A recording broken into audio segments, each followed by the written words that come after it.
What's up, guys? I'm gonna do a long distance firing with this. I have it hooked up to the HPA tank right now. It works a lot better on CO2. I just chronoed it, and with the spring I currently have in there, with the 3.6 gram ball, it's going about 290 feet per second. So it's hitting like 14 joules. I got this giant spring from Amazon and I cut some of it. So I have the paintball store spring in there right now. This is the Amazon one, the one that my thumb is touching. I cut it from that giant piece, and I'm still experimenting with it. It's a little bit too long right now. I could barely pull the bolt back.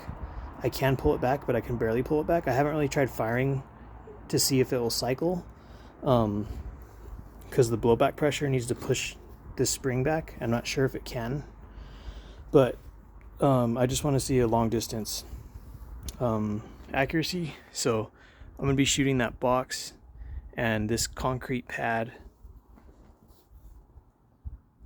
This concrete pad behind the house is 35 feet. So from that corner all the way over there, and I'm going to be standing over there by the trash can. So this is probably like 36, 37 feet, because this is a little bit, this target is a little bit past like this corner to over there is 35 feet. So this is probably like a foot past on this side, and I'm going to be shooting from over there. I'm sure it'll stay kind of accurate. There's not really a way to aim with a paintball marker. You just have to kind of like see where the first shot goes and then just keep firing from there and slightly adjust your point of sight. This one doesn't have any sort of rail for a sight or anything. This is an old Spyder Rodeo. It's like probably 18 years old. It's super old. I've had it the whole time. But anyways, I'm gonna go over there and start shooting. Alright, you guys, I'm back like 36 feet. I don't know, 10 meters, 9 or 10 meters. I'm gonna fire from right here. I'm used to shooting this the way I do, which is just kind of shoot a couple rounds and see where it goes. So I wouldn't be surprised if I'm more accurate firing this versus firing like the TR50 or the TR68 or any of the other markers with the iron sights, just because I've used this marker for like the past like 15, 18 years. So here we go.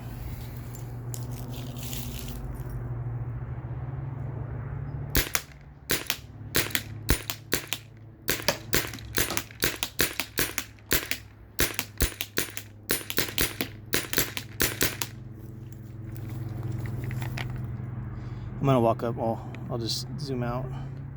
I don't know how many shots that was. I stopped counting, but that was fun. And that's one of the reasons I stopped counting, because I was having a blast shooting it. I pretty much lit up that target. I probably shot like 20 rounds, and the first one hit a little bit up to the left, and then I just adjusted my aim slightly and just started lighting this thing up. So yeah, that was a lot of shots.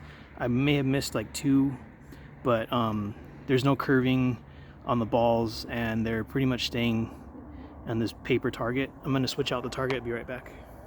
Alright, you guys, I put a new target. I had to put a new piece of cardboard because the other one was pretty much thrashed. And I'm just trying to center this, and it's probably as good as I'm gonna get it. So here we go. I'm gonna try to count. I'll just do 10 rounds.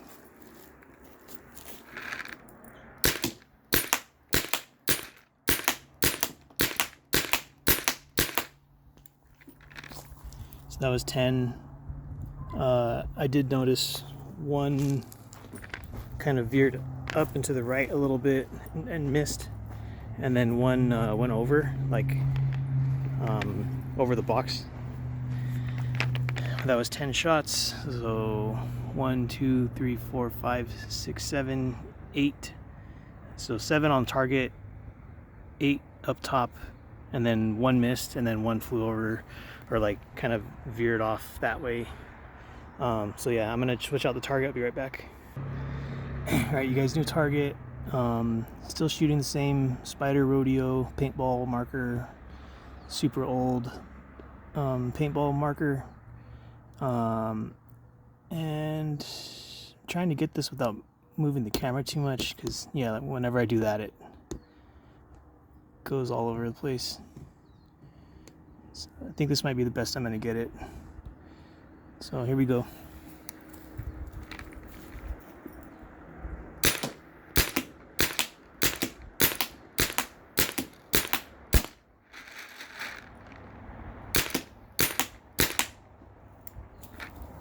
So that was 10 shots. One of them, since I'm using a gravity-fed hopper, I'm not like shaking the hopper around or moving around or anything, so the balls aren't feeding in. I mean, they're feeding in pretty good, but not perfectly. So after like the 6th or 7th shot, I had to shake the marker, and that kind of threw my aim off. But I think I hit it 7 times this time. So yeah, 3 obviously over there. I can't really point right now because I'm holding the camera with my right hand and holding the paintball marker with my left hand, and I can't like put it down on this grass. So looks like 6 or 7, maybe 6. So I'll be right back. All right, you guys. So this is what I'm using. These 3.6 gram nylon balls. It's a mixture of T4E, QAB, Lambid from Amazon, and Jawbreaker riot balls from Amazon. They're all the same weight essentially, and I'm not sure if that came out on camera very good, but I tried my best because I have my hands full pretty much. But I'll show you guys again after I shoot. This is the last target I'm going to do, just to try to keep it even with all the other long distance shots I've done with all the other markers. So, yep, here we go.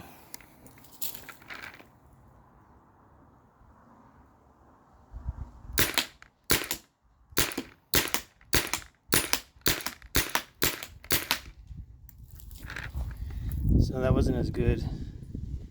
The wind picked up a little bit. I'm not shooting heavy rounds, and I just feel like my aim was a little bit off on that one. And then yeah, my target started falling off because I think when I put this new cardboard piece, I just taped it on to the old one, and I didn't like zip tie it because I'm not in the crunch for time, but I don't want to take forever doing this. So this one was pretty bad. I only hit it like 5 times. So I'll be right back. Yeah, this definitely took a hit. The the rod goes in this little plastic holder, and it came loose on that last target, and it kind of like shifted the whole thing down. So this is the old paper that I've been shooting for the past like month or two, or old cardboard.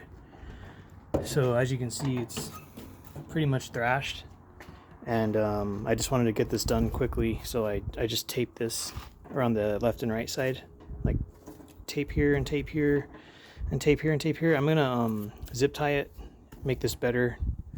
But yeah, that thing's done. I just got to put a new cardboard on it. And then just like a little bit before I started this video, I forgot to fix this corner. So this corner got like broken. It should look like that, like a plastic tab, but it popped off and cracked. So I just put a bunch of hot glue on it, and it actually held up pretty good. So I'll consider hot gluing around here to make that not pop out anymore. These are the targets. I think I did like 40 or let's see, 4 targets times 10, and then the first target, which would count as one of those 4, the first target I shot like 20 times, so maybe 20 to 25 times. So this tank started at about 1200 psi. It had left off from when I shot the video with the HDR68, TR68 with the various rounds. I hadn't used it since then. So when I ended that video, it was around 1200, and it went from 2000 to 1200 on about 20 shots with the TR68. And with this, since it doesn't use as much air and it's more controlled and stuff, it only used like 200 psi for like 50 shots pretty much. So these are way more efficient with air usage over the modified T4E launchers. And this was the first target, but this is the one I shot like a bunch. And yeah, I pretty much like hit it everywhere. And this was a kind of like rapid fire, not too fast, but pretty good pacing. And this was a little bit more controlled. This had about 8 shots and then 2 missed. And then I progressively got worse, but also my target was kind of falling around everywhere. So this one had 7 shots on it, I think. And then this one had the worst amount, which was like 6. So I kind of did the opposite, where I tend to get better as I shoot each target, but this time I got worse as I shot each target. But I think it's because this target was all mangled up and thrashed. But yeah, I need to fix it. It shouldn't be that hard to fix. And I'm gonna do chrono readings with my CO2 tank. I wanted to use the HPA tank just to show you guys how much more efficient the air usage is, because there's no way of seeing that with this because it doesn't have a regulator. I weighed it just before I shot this video, and this thing, when it's empty, weighs 830 grams, maybe 834 grams when it's completely empty. Now it weighs 1,066 grams, so it has about 230 grams of CO2 in it, pretty much. And I'm gonna hook it up to here. When I had it on the HPA tank, I don't know how accurate this gauge was, but it was barely hitting like that green mark, which is like 700 psi. Usually when I put this on here, it's like 800, 900, 1000. This is half full, and it's kind of been in the sunlight a little bit, so I'll see where it registers, and then I'll get chrono readings. And I haven't adjusted the spring or anything, so the way this is set up with that HPA tank and the remote line and everything, it was getting like 290 feet per second. And I checked it before I started this. I checked it before I shot this accuracy video, so I'll be right back. All right, you guys, this is the CO2 tank, no regulator. I aired it up and it's just above 1,000, so I'm pretty sure this is going to hit harder than the HPA tank. Some paintball markers, or I think some of the even the modern less lethal markers, you cannot use CO2 on it, so you might want to check your instruction manual or ask some people that you know if you can use CO2 on whatever you have. I'm pretty sure the Vulcan M17 cannot use CO2. Like the instruction manual and like the website and everything says do not use CO2 on this marker. It only runs on HPA. So this is what I'm using. It's just a bunch of assorted nylon rounds. I'm not sure if it came out on camera when I was standing by the box, but yeah, it's 3 different brands of 3.6 gram nylon rounds, but they're all pretty much the same bore size and they all weigh the same. I'll be right back. I'm going to hook up this marker. All right, you guys, CO2 tank hooked up, reading about 1,000 psi, a little bit over, and same spring, tension all the way down. Previously I got like 18 joules, so, in a different video about a month ago, so, or a couple weeks ago probably. 338, 336, 334, 334, 336,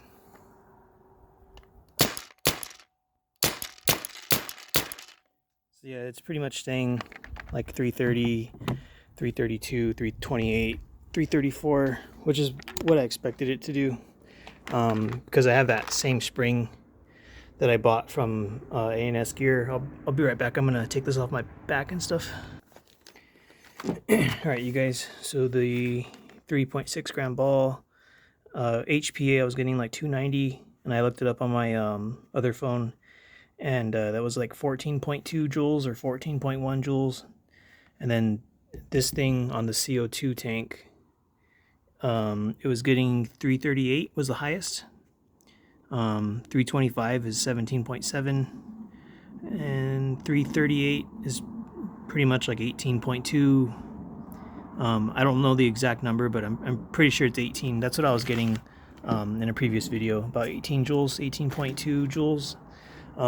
But once I get this spring to work, this thick one, I'm still like, I'm keeping it in here, keeping tension on it, trying to make it shrink more and more, and then I'm slowly cutting off like 2 millimeters at a time. This one right here was the stock spring that came in this marker. It's super old. It's like 18-year-old spring. When I put it away for a minute, it was not under tension or anything, just the normal tension that this is already on. Like this bolt wasn't cocked back. So right now this new spring, it has shrunk some. It's only like maybe 2 millimeters longer than the old one. This is the one from the paintball store. You can see it's a little bit longer, this outside one. When I measured this with the tape measure, this is 105 millimeters. This one's 100 millimeters. This looks like it's 102 millimeters probably, the length. So I'm gonna keep this heavy spring in my marker. It's been about a week since I've had this in there, and then every once in a while, like every couple days, I'll pull the bolt back and see if it's any easier to do than the previous time, and it's getting there. I haven't tried airing it up and firing it with the new spring in it yet. I feel like it's probably a little bit too rough still, but I'll see if this spring adds any speed, which I hope it will. Other than that, there's some other things I can do. Rune Rebel told me I could drill this out, and so did Less Lethal for Dummies. They told me I could drill this out a little bit. This valve in here, not the green out here, but inside there's this little valve. I could drill that out and take out some stuff, but I'm just waiting for this spring to become a little bit less tense, because it's really hard to pull back. I can pull it back, but it does, like, it kind of digs into my fingers and stuff. But anyways, guys, that'll be it for this video, and I'll see you on the next one.